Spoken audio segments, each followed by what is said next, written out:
Mateus 7, verso 21. Amém? Quem achou diz amém com vontade assim. Isso, glória a Deus. Vamos à palavra do Senhor. Diz assim a palavra de Deus, Mateus 7, verso 21. Nem todo aquele que me diz Senhor, Senhor, entrará no reino dos céus, mas aquele que faz a vontade do meu Pai, que está nos céus. Nem todo aquele que me diz Senhor, Senhor, entrará no reino dos céus, mas aquele que faz a vontade de meu Pai, que está nos céus.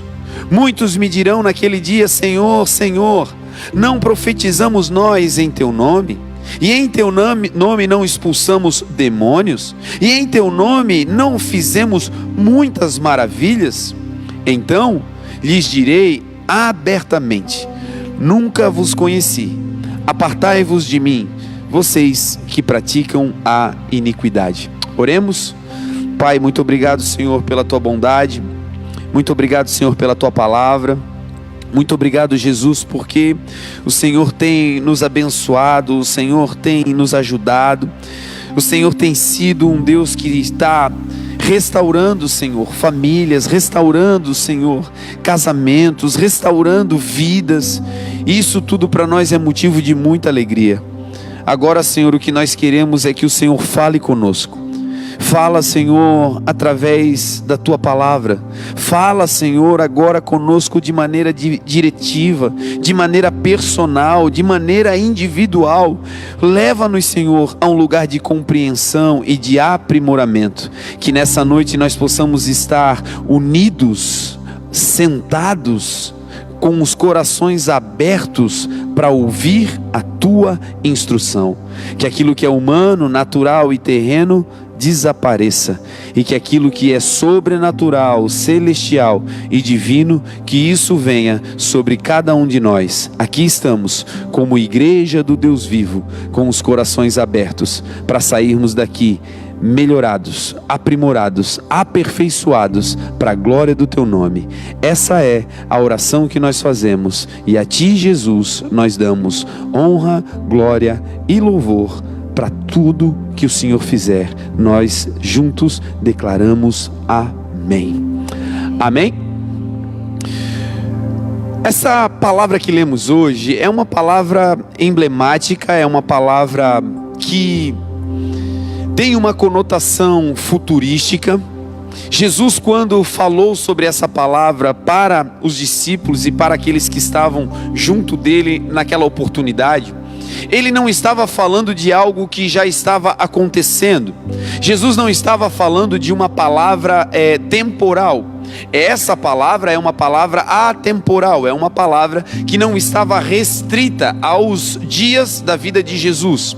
É uma palavra profética porque Jesus estava fazendo menção a um dia que é muito especial para a igreja.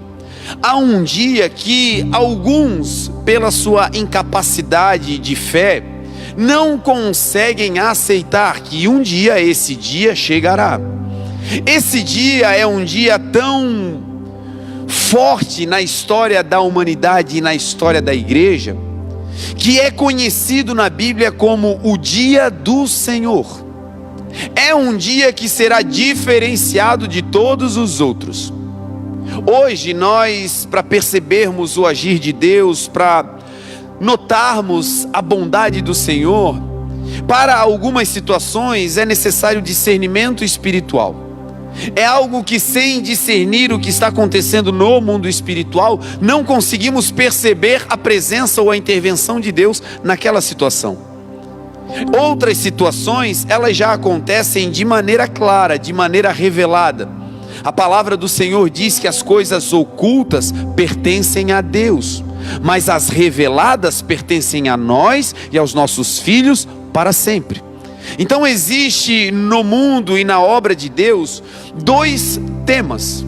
Existem dois conteúdos que nós precisamos desvendar. O primeiro deles, e os mais simples, são aqueles que estão revelados. São coisas que estão abertas para que a gente apenas reconheça, se regozije, se alegre e siga a vida. Agora, existem temas que estão em um lugar em Deus.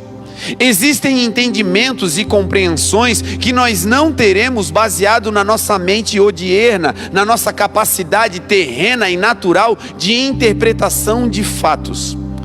E esse conteúdo da mensagem de hoje, especificamente faz parte desse tema. Faz parte de coisas que Deus vai realizar em um futuro.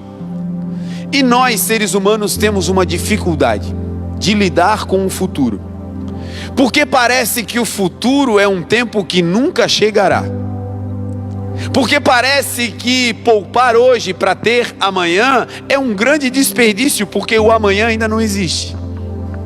Fazer um planejamento familiar, fazer um plano de ação que leve tempo para se realizar na plenitude, para nós seres humanos é muito difícil de estabelecer. Porque nós gostamos muito do agora. Nós gostamos demais do hoje. E nós devemos sim viver intensamente o hoje. Mas precisamos ter uma consciência da eternidade. Porque o futuro que Deus prometeu, Ele não é homem para mentir, nem filho do homem para se arrepender. Se foi Deus quem falou sobre o seu futuro, espere, porque certamente esse futuro virá e não tardará. Se você carrega promessas, a palavra dessa noite começa te dizendo: lembre-se das promessas que o Senhor já te fez. Lembre-se de todos os projetos que o Senhor já colocou no seu coração, porque se são projetos, significa que são projeções. Hoje ainda não são reais, hoje ainda não são factíveis, hoje ainda não são notáveis, mas não significa que não existem. Nas mãos do Senhor, o que Ele falou já está pronto. A santa palavra diz: Deus já nos abençoou com toda sorte de bênção nas regiões celestiais em Cristo Jesus. Tudo que Deus vai fazer na nossa vida já está pronto. Entretanto, tem coisas que ainda não estão no nosso plano natural, mas não significa que elas não existem. Quando olhamos para Gênesis, nós vamos compreender que existe uma diferenciação entre criar e formar. Você vai ver em Gênesis 1, Deus dando ordens através da sua palavra. No princípio criou Deus os céus e a terra. A terra era sem forma, era vazia, havia trevas sobre a face do abismo, e o Espírito de Deus se movia sobre a face das águas. E disse Deus: haja luz, e houve luz. Viu Deus que a luz era boa, e a luz resplandece nas trevas, e as trevas não podem compreender a luz. Lá na frente também disse o profeta. Quando Deus disse haja luz, Ele criou todo o resto. Deu uma ordem para as águas, para que elas se ajuntassem em um lugar debaixo dos céus, e aparecesse porção seca, e chamou Deus ao juntamento das águas mares, e a porção seca a terra. E disse Deus à terra: produza erva verde, erva que dê semente, árvore frutífera, que dê fruto segundo a sua espécie, que esteja nela sobre a terra. E tudo foi acontecendo. Agora pasmem, estamos falando da criação de Deus, quando Deus criou. Uma sequência de 6 dias de criações de Deus. E aí você vai ver, depois que Deus cria todas as coisas, no início de tudo, o texto vai dizer: e ainda não tinha feito o Senhor brotar as ervas do campo e as árvores frutíferas, porque ainda não tinha feito o Senhor Deus chover sobre a terra, e não havia homem para lavrar, cuidar da terra. Perceba que Deus tinha criado as árvores, Deus tinha criado os animais, Deus já tinha criado tudo. Entretanto, aquilo que Ele tinha criado ainda não tinha se formado no plano natural. E só depois que Ele manda a chuva e constrói o homem, aí aquilo que Ele tinha criado lá no início, dando ordem para as árvores e para as ervas, só depois isso se materializa e se forma no mundo natural. Tem coisas, meu irmão, que estão nesse hemisfério, na minha e na sua vida, palavras que o Senhor já criou e declarou sobre o teu futuro, coisas que hoje você olha para a tua vida, para o plano natural, e você não vê nenhuma evidência. Entretanto, se Deus falou, quando Ele fala, não é apenas uma possibilidade. Quando Deus fala, Ele cria. Deus traz à existência coisas que não são como se já fossem. Como? Através da sua palavra. Deus, quando fala, cria. Agora, formar é um outro processo.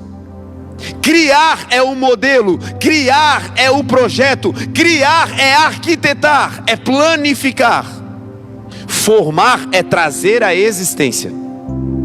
E é Deus que está nos chamando hoje como igreja, para que nós não percamos de vista as promessas, porque a promessa é a criação do milagre, a promessa é a criação da porta aberta, a promessa é a criação de tudo que Deus disse que vai acontecer.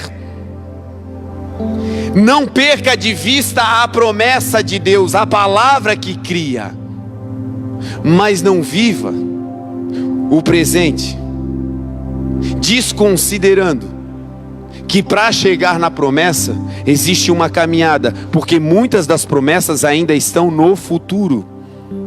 O texto de hoje que nós lemos é um texto que só dá para entender com uma mente futurística.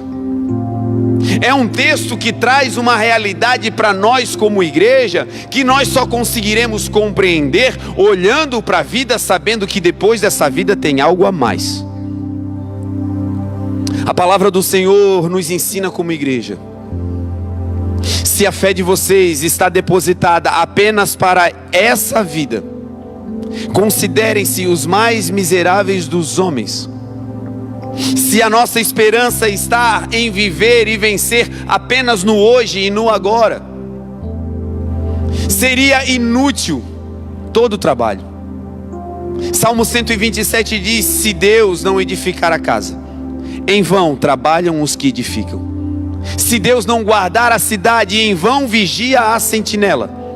Será inútil levantar de madrugada, ir dormir tarde, comer pão de dores, porque o Senhor dá aos seus enquanto eles dormem. Deus está dizendo: você descanse em mim e crê no futuro, crendo que eu estou trabalhando para que você chegue no futuro, e lá no futuro o que eu te prometi hoje acontece. O que nós precisamos é viver o dia de hoje trabalhando duro, firmemente, estabelecendo os planos do Senhor hoje, mas com os olhos no futuro. E o futuro da igreja é aquele grande dia em que a trombeta vai soar e o Senhor virá para buscar a sua noiva. Aquele dia em que os portais celestiais vão se abrir e nós vamos ouvir do Senhor: entrem, benditos do meu Pai. Porque tudo que está aqui foi preparado antes da fundação do mundo, para que vocês pudessem entrar e usufruir. Agora, o texto de hoje também é um texto de ensino. Jesus está diante de pessoas e Ele está dizendo: naquele grande dia, no dia em que as nações forem trazidas até mim, no dia em que todos vão chegar diante do Senhor, essa é uma verdade que também precisa ser dita hoje, que não apenas os crentes um dia estarão diante do Senhor, que não apenas aqueles que creem, que estão na igreja, um dia estarão diante do Senhor. Hoje nós temos essa grata satisfação de estarmos diante do nosso Jesus por opção. Nós estamos aqui adorando a Jesus por fé e crendo que Ele está aqui porque Ele prometeu: aonde estiverem 2 ou 3, eu estarei ali no meio de vocês. Essa palavra hoje está se cumprindo e nós estamos sim diante do Senhor. Mas chegará um dia que aqueles que não creem também estarão diante dEle. Chegará um dia que aqueles que refutam, rejeitam a fé, também estarão diante dEle. A palavra garante, e ela diz: chegará um dia que todos nós prestaremos conta diante do Senhor. Chegará um dia que todos nós estaremos diante dEle para prestar conta daquilo que fizemos nesse plano. E aí, nesse dia, o Senhor vai polarizar. Aqueles que estão diante dEle serão separados. Foi o próprio Senhor Jesus quem disse que uns serão colocados à direita, outros serão colocados à esquerda. Vai haver nesse dia uma distinção, uma separação, e essa separação será definitiva. Nesse grande dia, o que vai acontecer é que o Senhor, para alguns, Ele vai dizer: eu os conheço, vocês são benditos do meu Pai, entrem. E para alguns, pasmem, a palavra será: apartem-se, afastem-se de mim, vocês que praticaram a maldade. Olha que situação poderosa um dia nós iremos enfrentar. É uma situação que naquela hora não poderá mais ter nenhum tipo de arranjo. Naquele dia não restará mais nada a não ser receber o veredito. Não haverá tempo para conserto naquele dia. Não haverá mais tempo para boas obras naquele dia. Não haverá tempo para planejar e colocar em prática naquele dia. Naquele dia nós vamos apenas ouvir o veredito de tudo que um dia fizemos. Ande nessa terra, meu irmão, sabendo que ela é como uma grande antessala.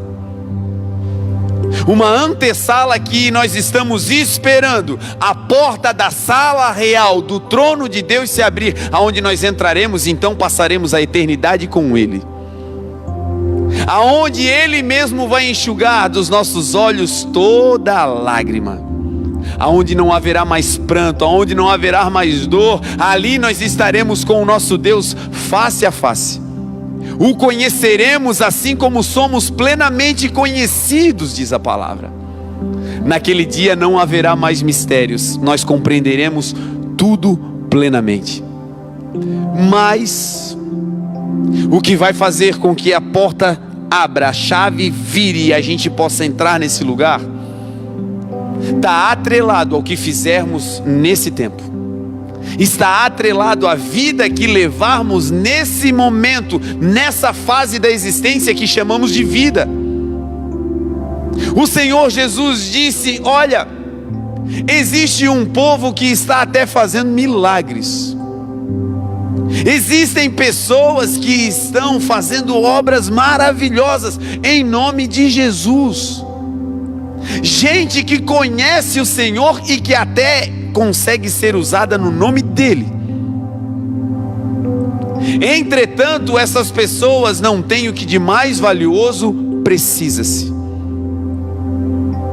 O Senhor Jesus disse que alguns disseram: Senhor, Senhor, em Teu nome nós profetizamos, em Teu nome nós expulsamos os espíritos malignos, em Teu nome, Senhor, nós fizemos muitas maravilhas.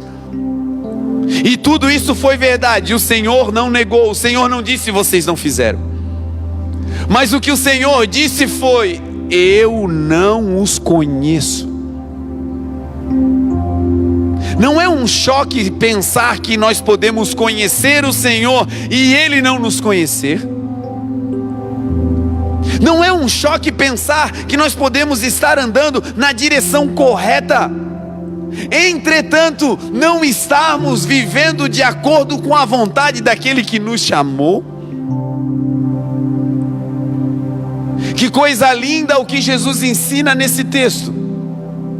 Ele começa dizendo a nós, igreja: fazer milagres, sinais e maravilhas pode não ser o suficiente. O suficiente para Deus não é a grandiosidade das obras. O suficiente para Deus é fazer o que Jesus disse: nem todo aquele que diz Senhor, Senhor entrará, mas todo aquele que fizer a vontade do meu Pai, esse entrará no reino dos céus. Aqui eu quero te encorajar, porque fazer a vontade de Deus é muito difícil. Mas quando você faz, você começa a viver coisas extraordinárias. A vontade de Deus, porque Deus é grande, parece que ela é algo inatingível. E muitas vezes nós estamos fazendo a vontade de Deus com coisas que aos nossos olhos são insignificantes. Às vezes queremos a notoriedade do pregar, do falar, dos sinais, e a vontade não é milagre naquela hora, a vontade é apenas cale-se. No olho de um furacão, sabe qual é a vontade do Senhor no meio de um conflito interpessoal? Calem-se. Foi Tiago quem disse que aquele que domina a própria língua, ele é perfeito. Foi Salomão quem declarou: aonde não existe contradizente, cessa-se a contenda, e aonde não há lenha, o fogo se apaga. Todas as vezes que no olho do furacão você consegue se controlar, ei meu irmão, lá de cima o Senhor está dizendo: essa é a minha vontade, e as portas estão se abrindo para que no futuro nós possamos entrar baseado na vontade dele e não na nossa. Tem coisas que nós estamos fazendo a vontade do Senhor sem perceber. Sabe aquela moedinha no semáforo?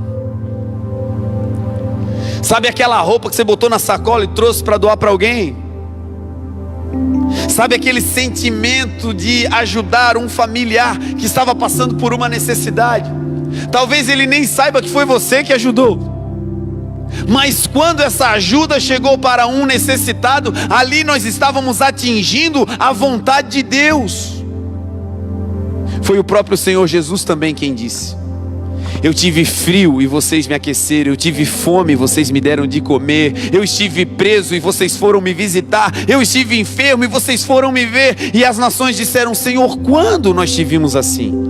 E ele disse: quando vocês fizeram para um dos meus pequeninos, a mim vocês fizeram. Todas as vezes que o seu coração se abre para essa simplicidade de abençoar alguém, você está acertando o alvo, e o alvo é a vontade de Deus. Coisa difícil, igreja, é vivermos a vontade de Deus. Não porque a vontade de Deus é difícil, mas porque a nossa vontade fica lutando conosco. Os maiores erros, as nossas maiores dificuldades se estabelecem porque nós vivemos uma vida baseada na nossa vontade. Quantas decisões equivocadas tomamos e depois levamos muito tempo para reconciliar, para reconstruir, para recolocar de pé, porque fazemos baseados na nossa vontade. Quantas vezes compramos coisas que era a nossa vontade e depois a gente bota a mão na consciência e diz: para que eu fui fazer isso? Quantos produtos que a gente olha e diz: eu não posso viver sem isso, todo mundo tem. Dá uma vontade, e depois que adquire fica pensando: para que isso? Todo mundo está indo, dá uma vontade de ir, mas lá no fundo a vontade do Senhor fica brotando no seu coração dizendo: você não é todo mundo, você é geração eleita, sacerdotes reais, nação santa, povo de propriedade exclusiva de Deus, para anunciar as grandezas daquele que tirou vocês das trevas para a sua maravilhosa luz. O convite nessa noite para começarmos essa mensagem é: vamos viver a vontade de Deus? Vamos deixar de lado as nossas mazelas, fraquezas ou até mesmo interesses pessoais, e vamos tentar focar em acertar plenamente a vontade do nosso Deus, começando com coisas simples, perdoando quando sabemos que Deus manda perdoar. Pedro certa vez estava no auge da sua convicção de que estava fazendo a vontade de Deus. O texto não diz, mas poeticamente dá para termos uma licença de conjecturarmos. Ele teve um conflito durante o dia com alguém e aquela pessoa causou um dano a ele e lhe pediu perdão. E Pedro tinha uma característica: ele era sanguíneo, ele era colérico, ele logo reagia. Mas naquele dia ele estava tão cheio, tão abençoado, que ele perdoou. E a mesma pessoa veio e lhe causou o dano de novo. Se arrependeu, pediu perdão e Pedro perdoou. Essa sequência continua aí, por 7 vezes ele perdoa esse irmão. E quando ele se sente no ápice da santidade, quando ele se sente no ápice da vontade de Deus, perdoando 7 vezes num dia, a mesma pessoa, Jesus, ele chega até o Senhor Jesus e diz: Senhor, quantas vezes é necessário perdoar num dia? Até 7 vezes, Senhor. Ele tinha esse histórico ao seu favor, mas agora ele estava falando com Jesus. Jesus é o mestre do perdão. Jesus desceu da sua glória e veio aqui para salvar a humanidade e para nos perdoar, diz o texto. Quando ele chega em Jesus dizendo 7 vezes por dia, Jesus eleva o nível, só um pouquinho. E Jesus diz: não, Pedro, nós devemos perdoar até 70 vezes 7 por dia. Depois pegue a calculadora, faça os cálculos e você vai ver que falta quase tempo no dia para arranjar treta com alguém para perdoar 70 vezes 7 por dia. E é nesse ambiente que o Senhor está dizendo: quer acertar a minha vontade? Comece com coisas simples que você sabe que são verdades para Deus. Comece com coisas que o mundo talvez não vá te aplaudir, porque são feitas no secreto. É entrar em acordo com a esposa, é entrar em comunhão com os filhos, é dedicar a sua vida a fazer o bem. E muitas vezes esse bem não será debaixo dos holofotes da mídia, mas será no oculto e no secreto. Agora presta atenção, meu irmão, nós servimos a um Deus que tudo vê, que nada fica oculto diante do Senhor. Foi o próprio Cristo quem nos instruiu: tu, quando orares, entra no teu quarto, sai da plataforma, fuja dos holofotes e ore em secreto, e o teu Pai que vê em secreto te abençoará e te recompensará publicamente. Você faz a vontade no secreto e Deus conta para todo mundo. Você faz o que é certo no secreto e Deus vai colocando no coração das pessoas que você é alguém confiável naquela área. É por isso que durante o dia muitas coisas acontecem e você diz: tinha tanta gente aqui para ajudar, por que comigo? Tinha tanta gente nesse prédio para ser abençoador, por que foi o meu interfone que tocou com alguém pedindo comida? É porque quando você acerta a vontade, o Pai que vem em secreto mostra aonde a bênção, a mão e o poder dele está, para que os seus filhos possam chegar e a glória que está em nós seja derramada em outros. Por isso, acertar a vontade, gente, faz toda a diferença. Jesus também disse naquele dia: os que vão entrar serão aqueles que fazem a vontade do meu Pai. O meu Pai que está no céu, que está à espera de vocês. Se tem alguém que pode nos ensinar a vontade do Pai, é Jesus. Se tem alguém que pode mostrar para nós o que o Pai quer que nós façamos, é Jesus, o Filho.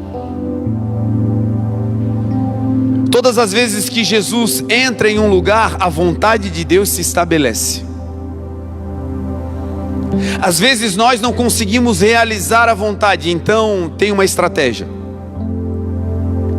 Sempre que eu estou diante de uma situação que para mim é humanamente impossível, aonde a minha condição financeira não alcança, aonde a minha capacidade intelectual não me permite resolver, aonde eu não tenho estrutura suficiente para realizar ou solucionar o problema, quando eu me deparo diante de um desses desafios, logo me vem à mente: eu não posso, mas o meu Jesus pode todas as coisas. Eu não tenho condições, eu não tenho força, mas eu sei que o poder dele se aperfeiçoa na minha fraqueza. E aí então logo me vem a ideia, eu não consigo, mas se eu chamar Jesus, o ambiente vai mudar.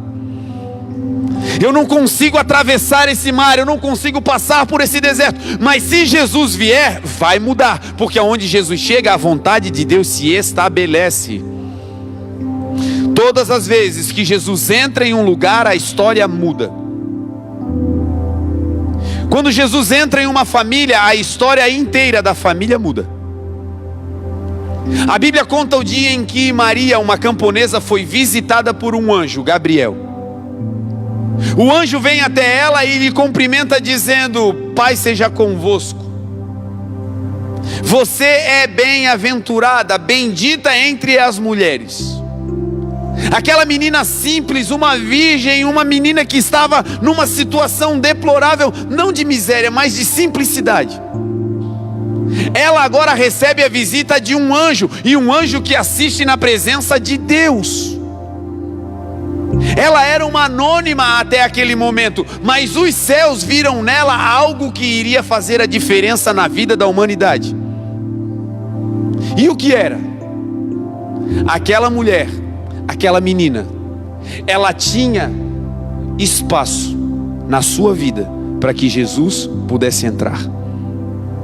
Ela tinha espaço na sua existência para que o Rei da Glória pudesse descer e fazer guarida, fazer morada.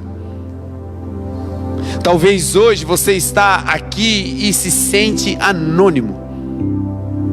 Talvez o invisível social lá no trabalho. As rodinhas nunca são à sua volta, a evidência nunca está em você, o foco nunca está em você. Agora, se houver espaço aí dentro para que Jesus faça morada, já era. Uma hora você vai transformar em um potencial dos céus na terra para mudar a história de outros. Quando Maria recebe aquela palavra, ela olha para o anjo e fica pasma.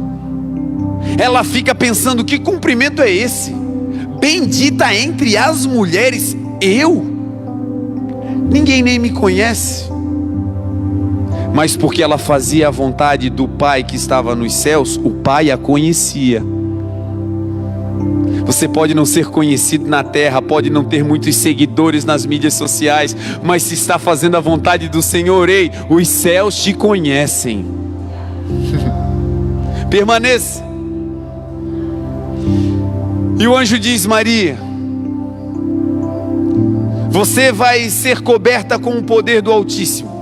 O Espírito Santo te cobrirá e você vai conceber e darás à luz a um filho, e porás o nome dele de Jesus. E no seu nascimento muitos vão se alegrar e regozijar.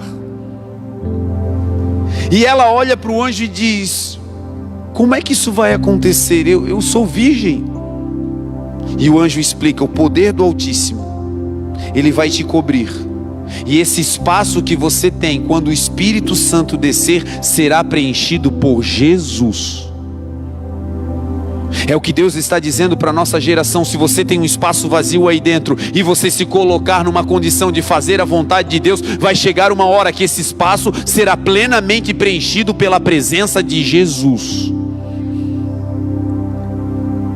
Quando ela recebe essa indicação do anjo, ela diz: cumpra-se em mim. Muitas vezes o projeto futuro não acontece, não é porque Deus não pode realizar. É porque quando recebemos o projeto e ele é grandioso demais, a gente refuta. O Senhor chamando as nações para pregar a palavra em outros idiomas, e a gente olhando para a nossa pequenez e dizendo: como? Dizer como não é o problema é quando a gente diz como, duvidando de que Deus pode fazer. Perceba que Maria também disse: esse projeto é grandioso, como? E o anjo disse: vai ser uma obra que vai vir do alto, vai descer de cima, você será preenchida, você será plenamente cuidada, não é obra humana, homens não vão te tocar. Aquilo que Deus vai fazer em você, meu irmão, é feito pelo Espírito, não tem ajuda humana.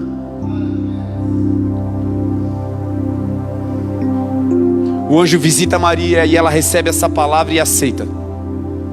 Quando ela aceita a palavra, Jesus vem, é colocado dentro dela, e agora Jesus entra nessa família.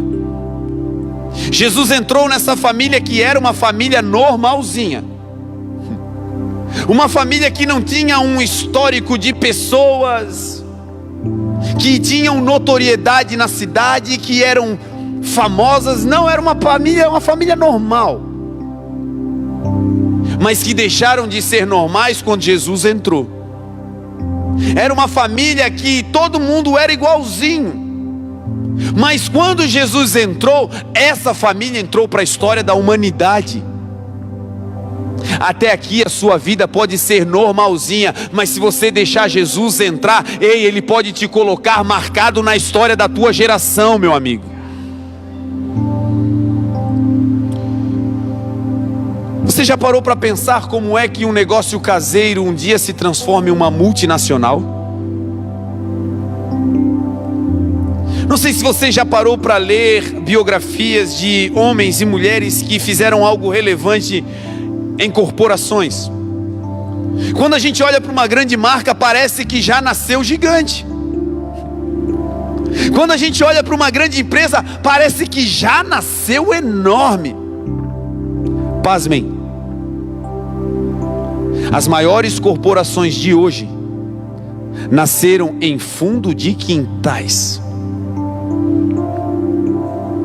Eu não sei se você já parou para pensar, por que é que no meio de uma crise, uma portinha de comércio fecha, a outra também fecha, é na mesma rua, é no mesmo fluxo, às vezes o sentido da rua é único, não tem privilégio de estacionamento, mas algumas fecham. E pasmem, no meio dessa mesma crise, algumas permanecem abertas, e não apenas abertas, começam a se expandir e a crescer no meio da crise.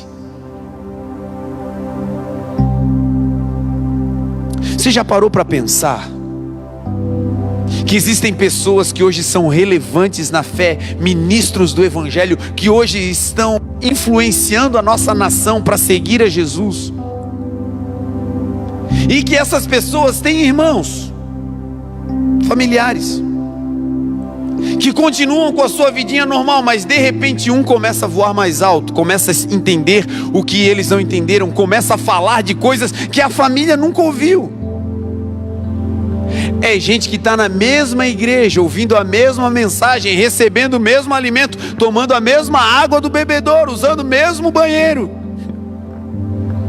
mas de repente um começa a subir e voar mais alto. De repente um começa a ter revelações de respostas e coisas em Deus que começam a abençoar a vida de toda a congregação. De repente alguém desponta. Sabe o que é isso?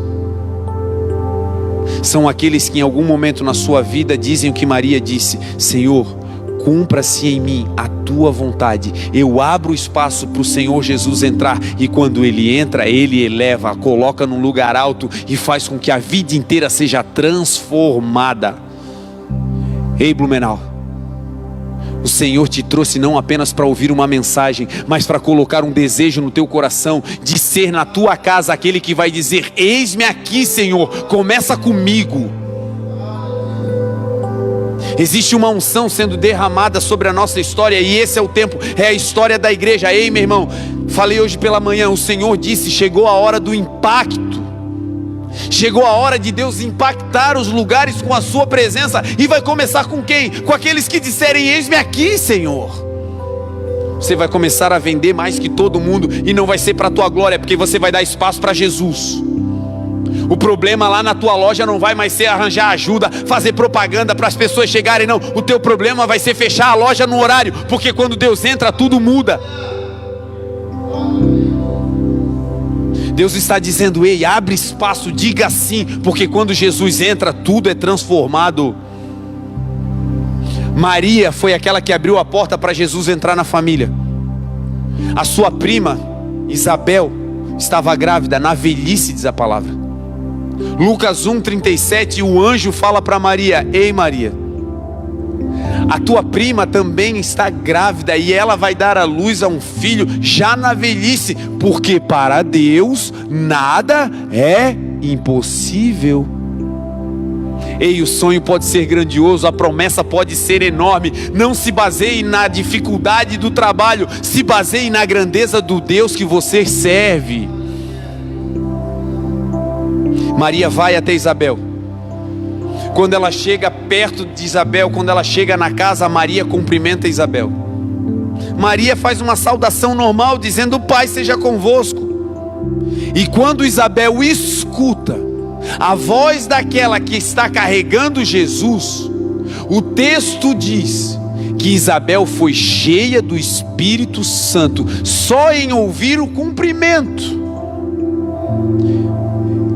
E se tiver um espacinho para Jesus entrar na nossa vida, palavras que vão sair da nossa boca são suficientemente poderosas para encher outros com aquilo que a gente carrega. Ei, mãe, não vai ser pelo muito falar com esse menino, com essa menina, dizendo de novo, eu já falei, não. Você vai estar cheia de Jesus, e uma palavra sua vai gerar temor no coração dele, no coração dela, e as coisas vão mudar para a glória de Deus. Ei, você, meu irmão, que tem boas ideias, mas você não consegue aplicá-las porque as pessoas não te dão crédito, se encha de Jesus, e uma palavra sua começa a abrir o coração de quem está perto, e aquele projeto grandioso que está escondido aí dentro começa a ser colocado em prática para a glória de Deus. Quando Maria fala, Isabel é cheia do Espírito. E quando ela é cheia do Espírito, o texto vai dizer que a criancinha que ela carrega no ventre começa a se mover. Começa a se mover, denota que antes estava parado. O filho que ela carregava, o projeto já era de Deus, era um milagre. Mas sabe quando você já está fazendo algo para Deus, mas está meio parado? Sabe quando você tem convicção plena de que é de Deus, está cheio de Deus, mas as águas parecem que estão meio paradas? Você toca muito, mas assim, estou tirando umas férias. Você tem uma habilidade para pregar enorme, mas assim, já preguei tanto.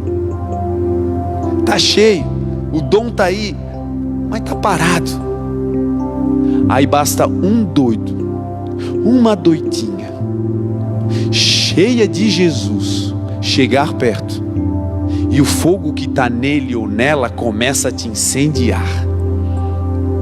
Você começa a andar com gente motivada, vai dando uma coceira, uma vontade de ganhar um mundo, uma coisa doida, não dá nem vontade de dormir, porque quem está cheio enche outros. Então Deus está te dizendo: só abre um espacinho. Não precisa muito, só aceita a vontade do Pai. E a vontade do Pai é Jesus. Maria fala e ela é cheia do Espírito Santo, e aquele projeto paralisado se move. O texto diz que não apenas se move, mas a criança salta no ventre, Isabel disse, de alegria. Outra coisa linda que acontece quando Jesus entra. Quando Jesus entra, ele enche quem recebe, mas também enche quem está perto. Quando Jesus entra na vida de alguém, um movimento começa. Segunda-feira, dia de trabalho, a tua rotina será diferente. Chega de chegar lá, bater o cartão, esperar dar o horário para ir para casa. Ei, Deus vai te motivar como no início. Você vai andar naquele lugar com um coração de Deus, iluminando aquelas mentes, falando do reino e vivendo a plenitude do Senhor. Vai ter movimento, porque quando Jesus está, não dá para ficar parado. Coisa boa é andar com gente cheia de Jesus. Pensa num povo criativo, é quem carrega Jesus. Está sempre tendo ideia. O problema de andar com quem é cheio de Jesus não é pedir para fazer, é dizer assim: meu querido, tem como dar só uma esperadinha? Ô minha querida, o que tu acha da gente se concentrar e fazer isso aqui que a gente já começou? O que tu acha? Mas é muito melhor trabalhar com gente motivada que você precisa frear do que andar com gente que você tem que carregar nas costas.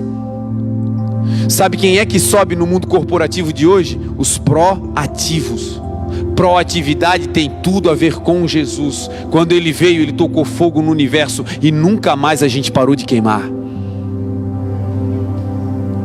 E aí Isabel diz: a criança saltou, e saltou de quê? De alegria. Ei, vamos combinar que os dias são difíceis. Vamos ter uma conversa real. Os dias são maus. As notícias não são boas. Entes queridos partindo. Um caos econômico, guerra, rumores de guerra, nação contra nação, está acontecendo plenamente. Tudo. Mas aquele que falou que isso ia acontecer, deixou uma ordem para nós. Quando essas coisas começarem a acontecer, levantem as vossas cabeças, porque a salvação de vocês está próxima. Não sei você, mas se tem algo que me alegra é pensar que eu vou ser salvo. Quando eu descobri como seria a salvação de Jesus na minha vida, no final da história, eu comecei a entender a alegria que eu sentia quando a minha mãe me chamava para uma conversa. E a conversa era tipo assim: você fez algo errado, eu te avisei que não era para fazer, vem aqui. A minha carne e meu corpo queriam fugir. E ela dizia: se fugir vai ser pior. A minha mente querendo voltar e meu corpo querendo fugir, uma luta. E aí quando estava todo o cenário armado, e ela com o chinelinho na mão, em algumas oportunidades chegava um anjo que chamava pelo nome de irmão. O irmão mais velho que via minha mãe dizia: para com isso, mulher. E ela olhava: tu não sabe o que ele fez? Não, mãe, deixa, é criança. E eu fazia aquela cara de criança. E aí ele me abraçava, começava a brincar, e a minha mãe se esquecia do chinelo e me dava uma alegria de ter sido salvo daquela surra.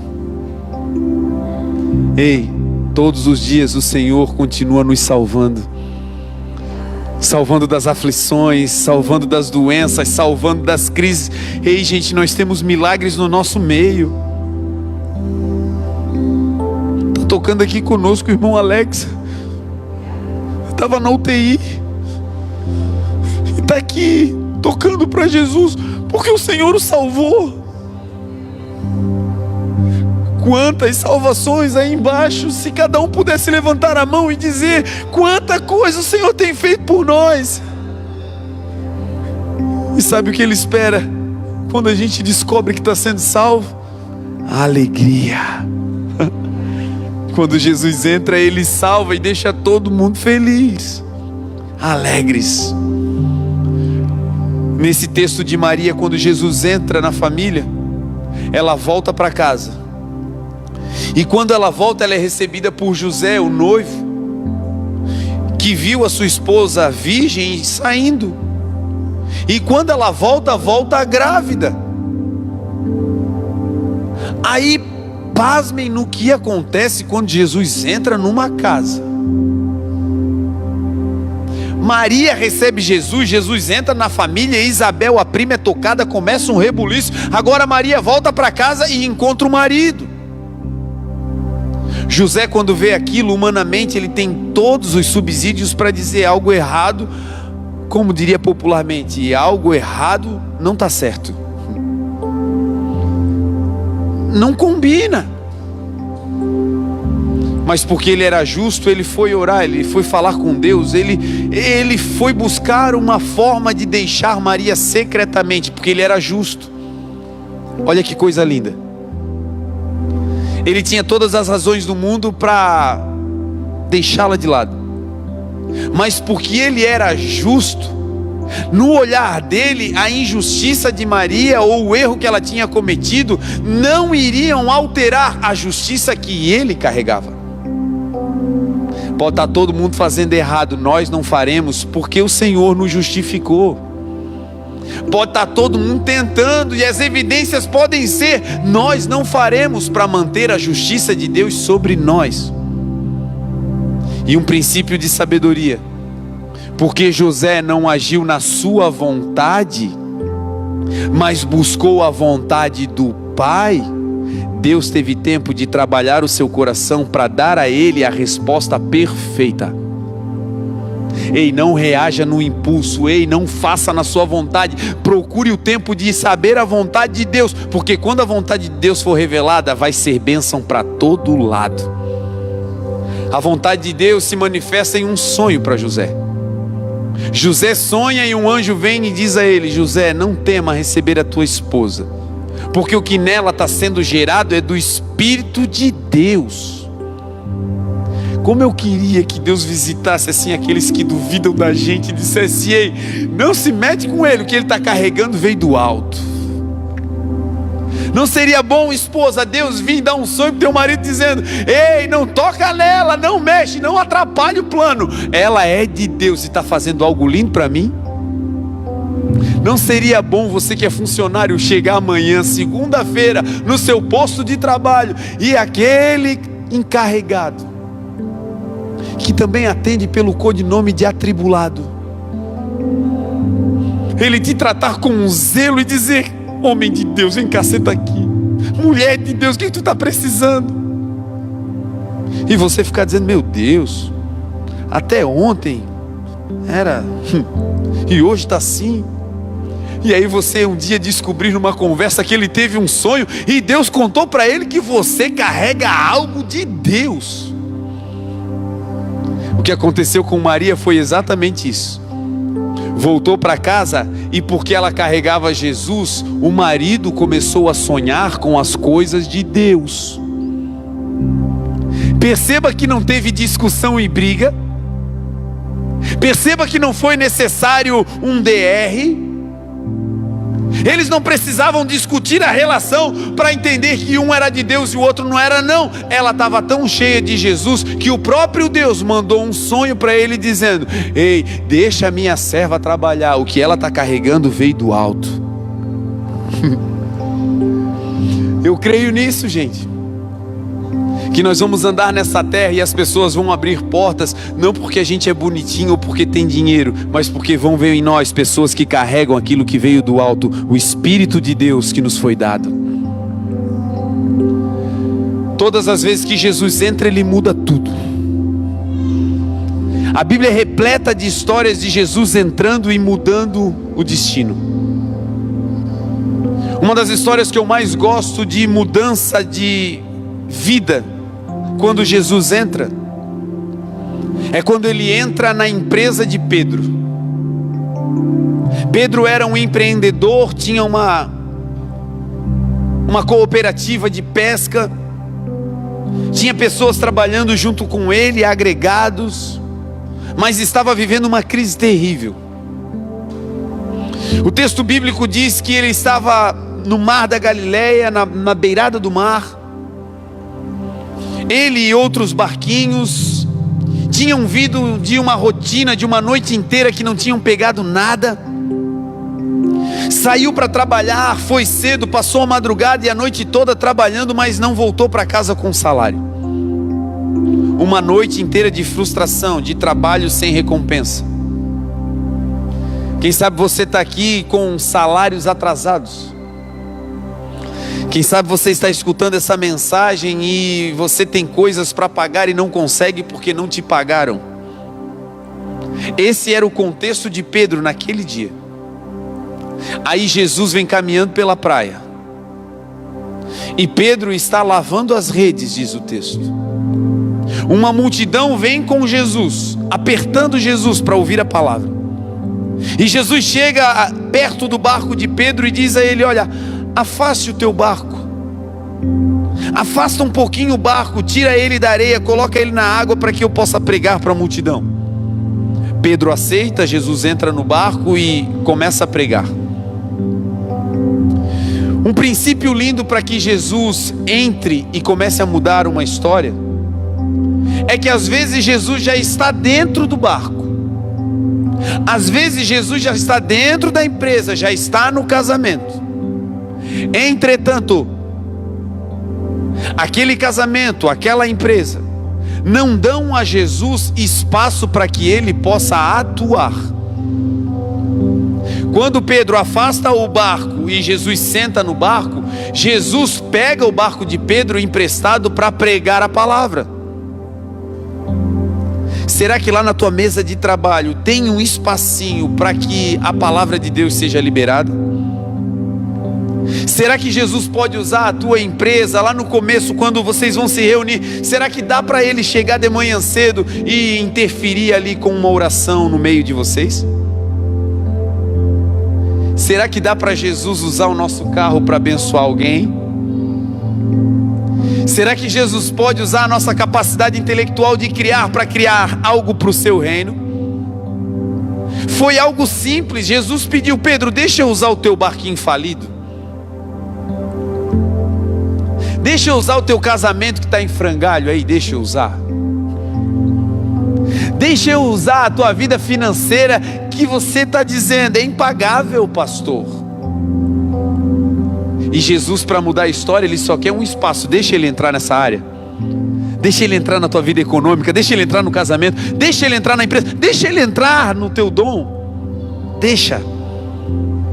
Pedro fez algo poderoso. Ele disse: entra, Senhor, está aí meu barco. E aí Jesus começa a pregar. Jesus começa a pregar tendo liberdade dentro do barquinho falido. E depois que Jesus prega, ele olha para Pedro e diz: Pedro, agora é o seguinte, vamos ao mar alto? Você sabe, no mar alto ele faz uma pesca maravilhosa. O sucesso é tanto que o barco começa a afundar. Eles têm que chamar outros barcos para dividir aquilo que deu certo agora. Agora o pedido que Jesus faz é: vamos para o mar alto. O pedido que Jesus faz agora não é para lançar a rede na praia, não é para lançar a rede no raso. Tem um lugar te esperando de águas profundas, aonde você vai ter êxito. O que Deus estava dizendo através de Jesus para Pedro é: Pedro, está tudo certo, você está na atividade certa, você tem os instrumentos corretos, a única coisa que está errada é o lugar, Pedro. Você sabe tocar e você gosta disso, mas o instrumento está lá na gaveta, lugar errado. Você queima em falar de Jesus, mas o dom está no lugar errado.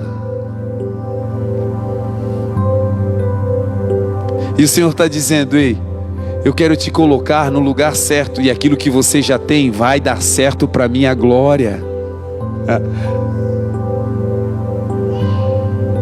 Me lembro que nós tínhamos um banheiro social na outra igreja, lembra? Lembra, Jesus? Povo doido. E aí o irmão Jerônimo era o responsável para construir o banheiro. E aí toda semana eu dizia: gente, essa semana nós vamos terminar o banheiro. E aí não dava, a gente conseguia comprar 5 tijolos. O irmão Jerônimo vinha, botava os tijolos. Não tem mais, hein, papai? Não tem. Tá bom, amanhã a gente continua. Para resumir a história, foram 8 meses. Quando a parede ficou pronta, o irmão foi embora, eu acho, né? Ele foi antes de ver. Tu vê que loucura.